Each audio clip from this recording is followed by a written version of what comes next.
What if your homeland was attacked and the world turned its back? What if your capital city burned and the world watched in silence? This isn't just a chapter in a dusty history book. This was a war for the soul of a nation. This is the forgotten war that nearly destroyed America, but instead defined it.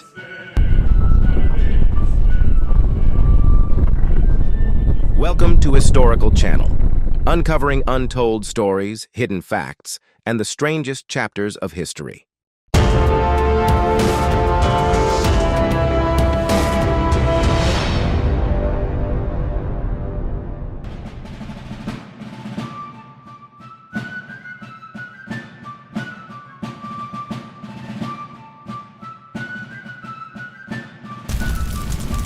The year is 1812. Europe is on fire. Napoleon marches across the continent, leaving ash in his wake. Britain, locked in a brutal war with France, dominates the seas, but struggles to control its empire. Across the Atlantic, a fragile experiment called the United States clings to its independence. Just 3 decades since declaring freedom, America is still learning how to stand. Its cities are young, its military, smaller than a European regiment.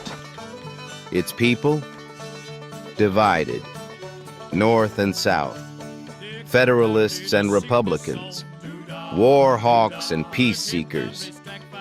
But there's something new in the air. The British Navy stops American ships, plucks sailors from the decks, and forces them into service.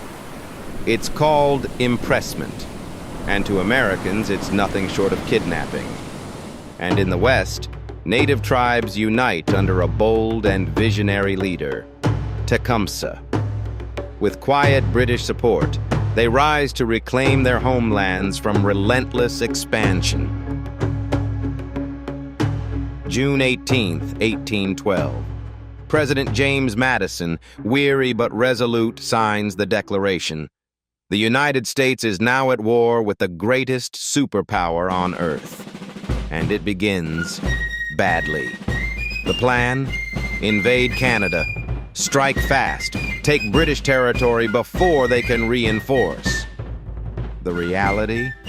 General William Hull leads his men into Detroit and surrenders the city without firing a shot.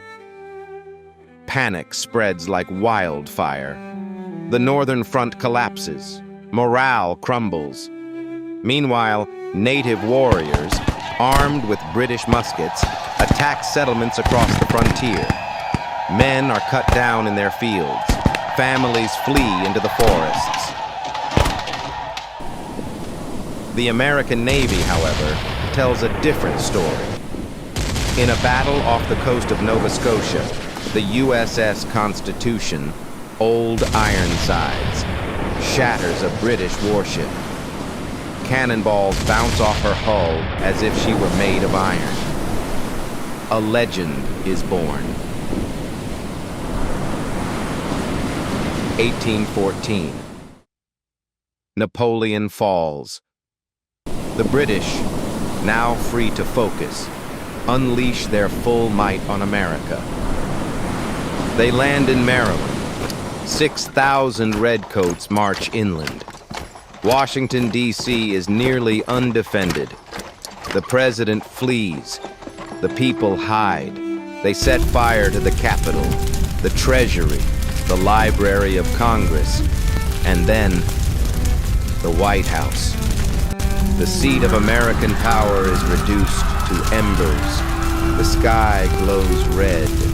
Smoke rises like a funeral pyre. But then, a storm comes. Rain lashes the city. Winds tear down tents and flags. British cannons are flung into the mud. Soldiers scatter for cover. Some call it a freak of nature. Others call it an act of God. They now target Baltimore. a key port city and morale stronghold. But here, Americans are ready. At Fort McHenry, Colonel George Armistead commands over 1,000 troops, and he orders a flag, a massive one. So big, the British will see it from miles away. On September 13, 1814, the bombardment begins. 25 hours. Rockets, mortars, fire raining from the sky. In the harbor, a man watches. Francis Scott Key, a lawyer negotiating a prisoner release, is stuck aboard a British truce ship. He watches helplessly as the fort is swallowed by fire. He wonders, will the flag still be there? The night is long, smoke thick, explosions constant. But as dawn breaks, he looks through the haze and sees it, still flying, still proud, still free. Even as peace negotiations begin in Europe, the war rages in the South. At New Orleans, General Andrew Jackson assembles a ragtag army, militiamen, freedmen, pirates. They face 8,000 hardened British veterans, outnumbered, outgunned. Jackson digs in and waits. On January 8th, 1815, the British charge, wave after wave, mowed down. When the smoke clears, over 2,000 British lie dead. American casualties? Less than 100. A stunning victory. A war-ending triumph.